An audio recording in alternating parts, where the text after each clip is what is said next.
What's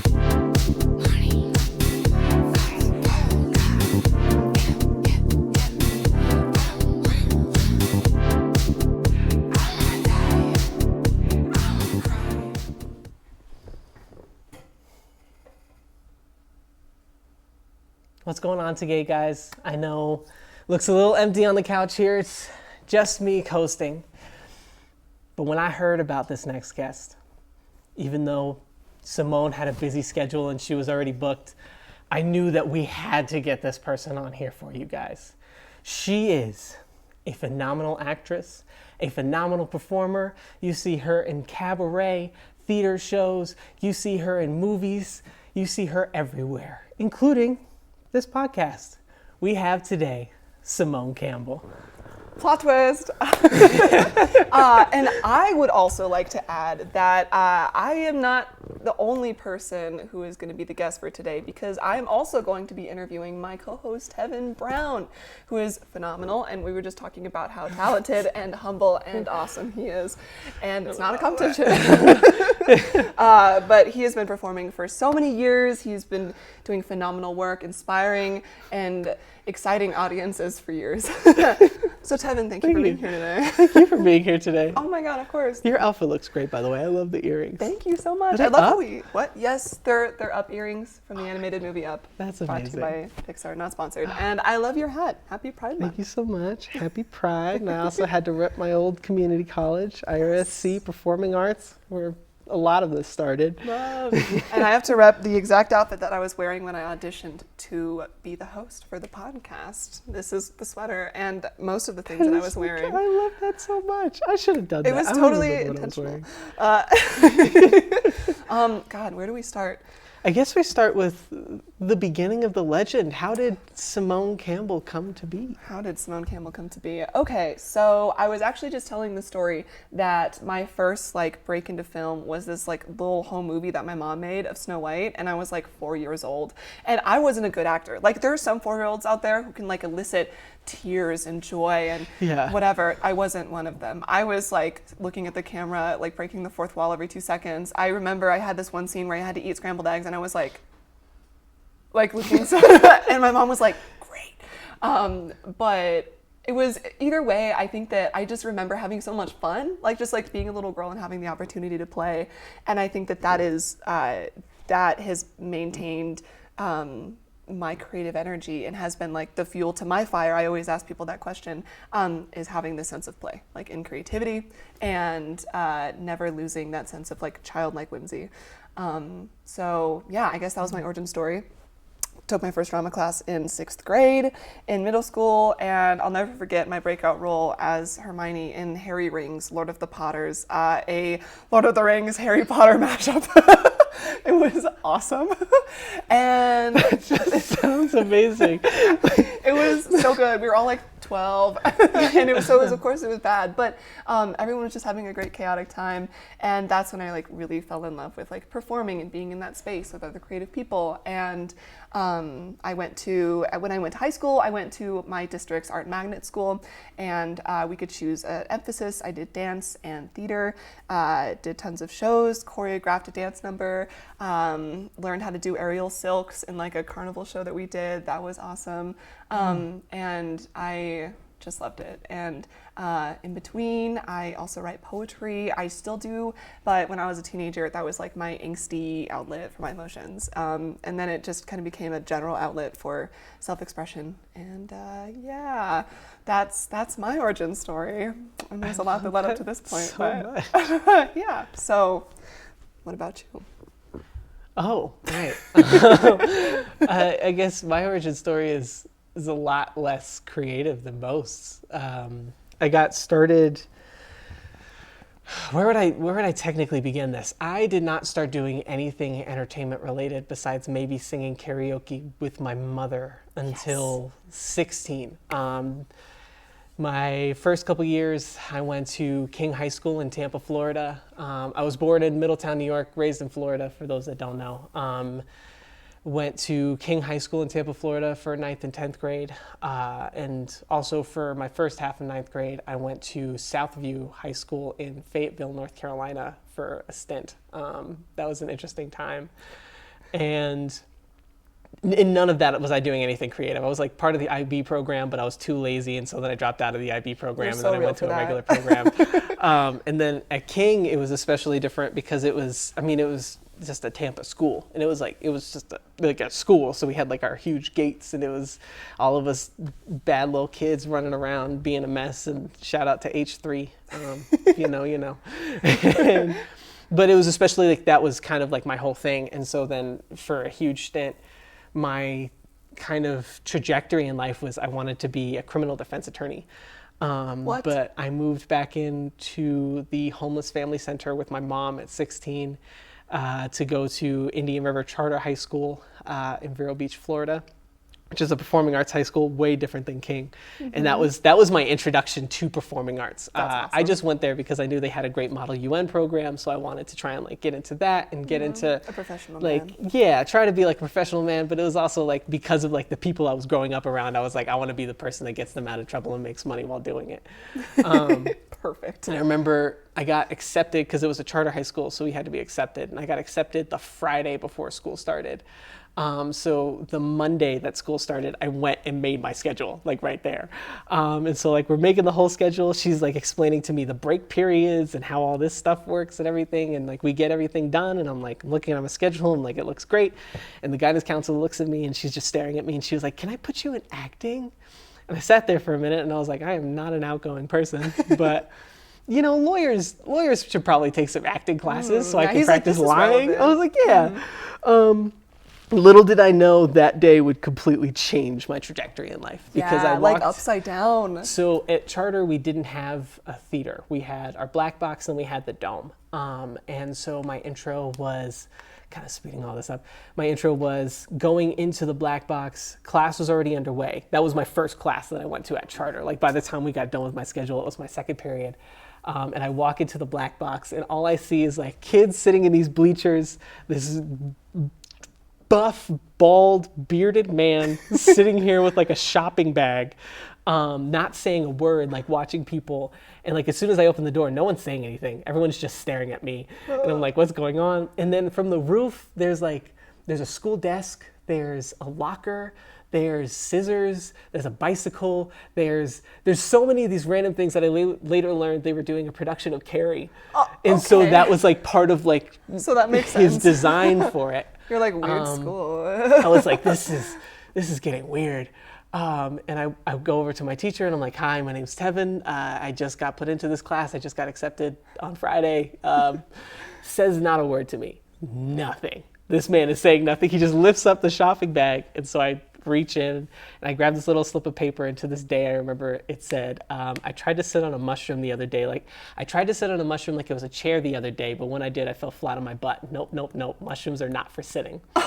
So I read the sheet and then I looked at him and then I went back and read the sheet and he continued saying nothing. So I sat down and then he like called next.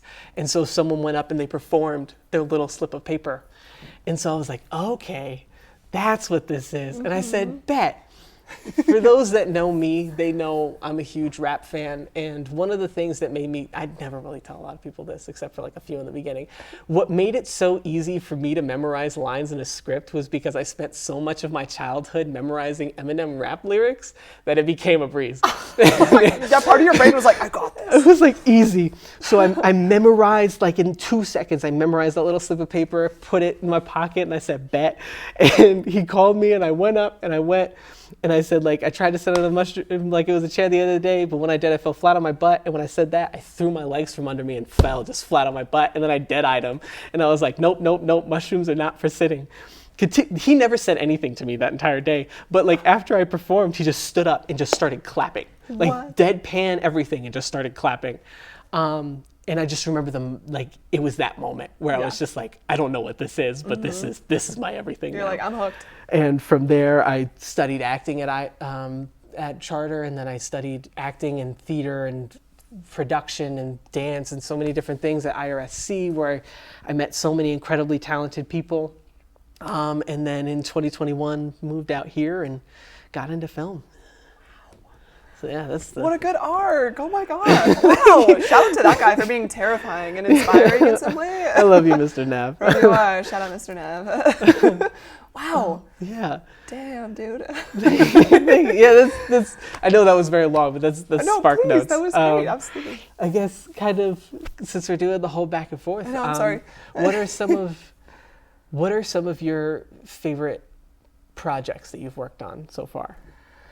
Ooh, that's a great question. So I actually took a little bit of a sabbatical because I graduated high school in 2020 and I started college in 2020. So that was like not the best time.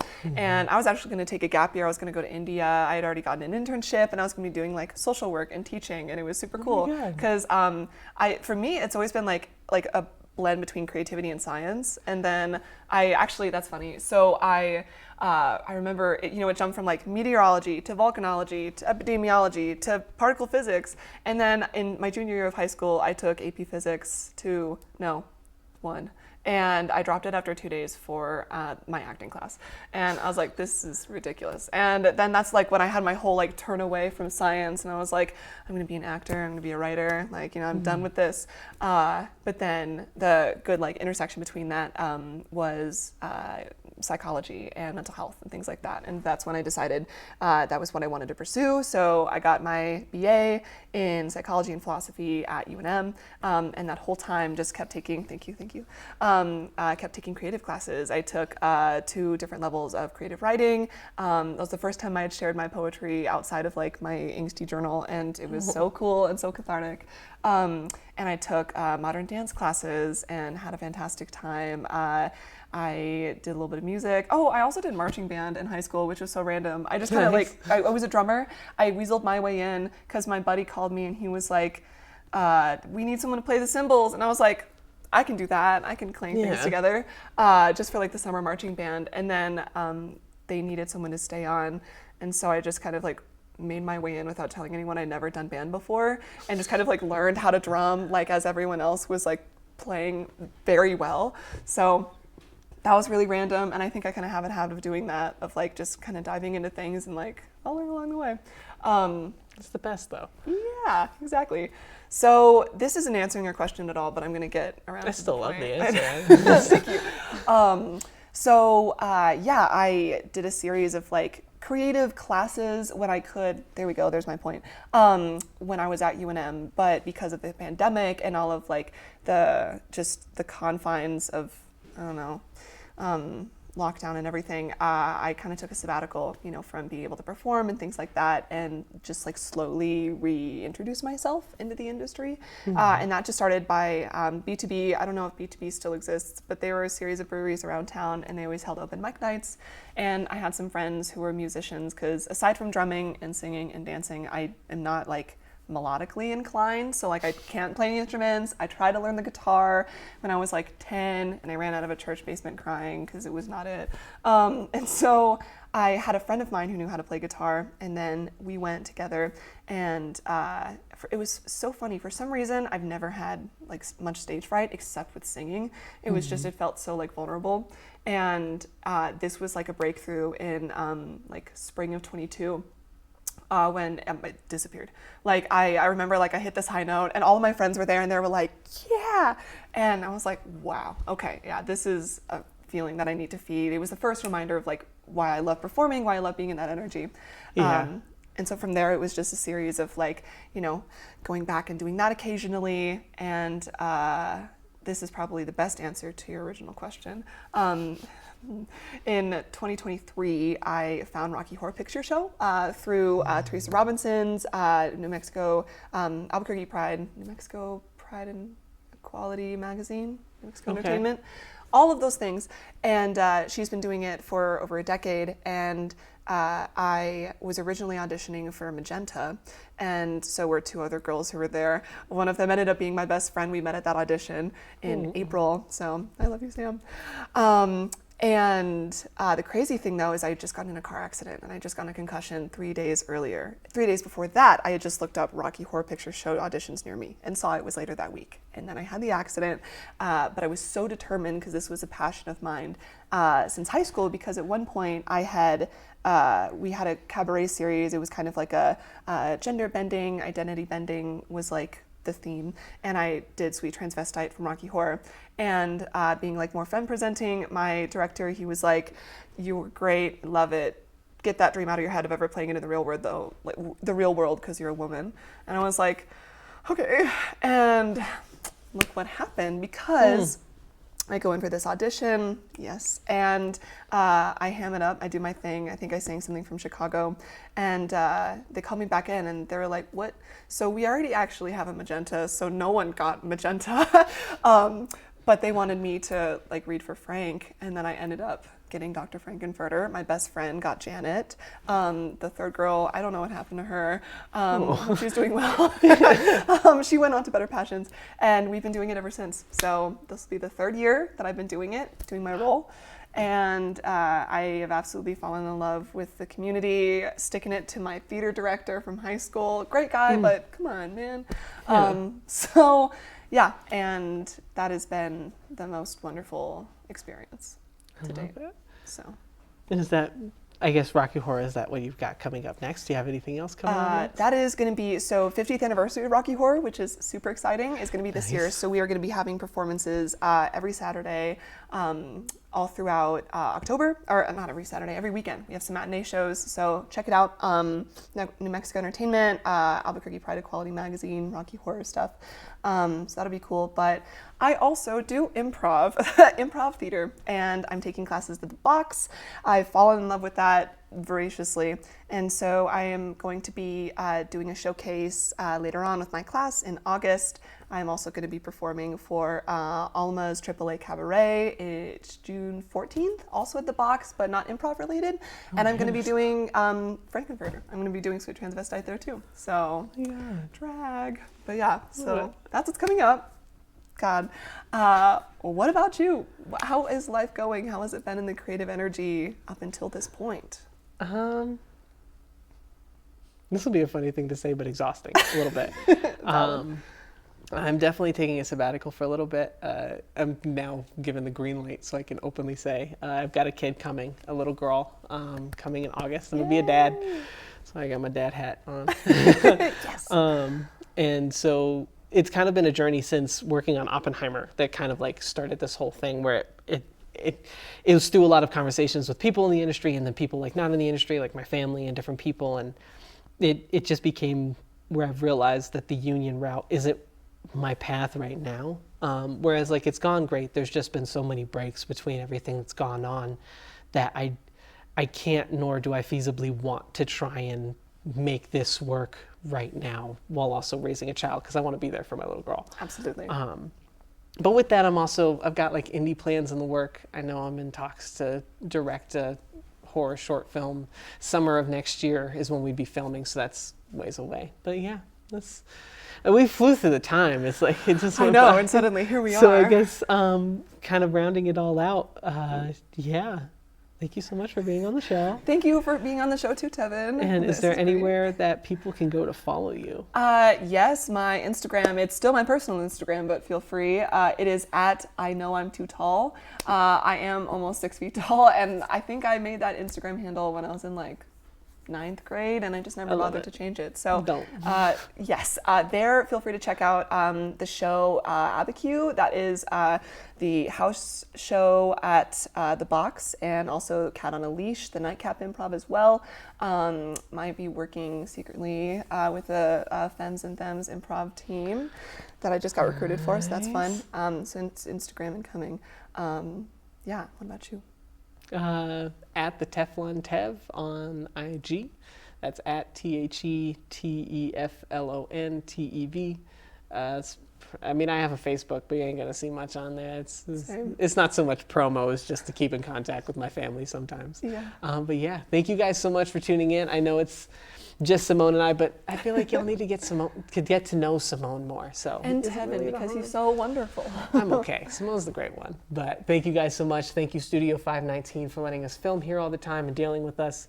Thank you to our amazing sponsors, including Catharsis Media and RM Entertainment, which you can actually now catch. My gay ass.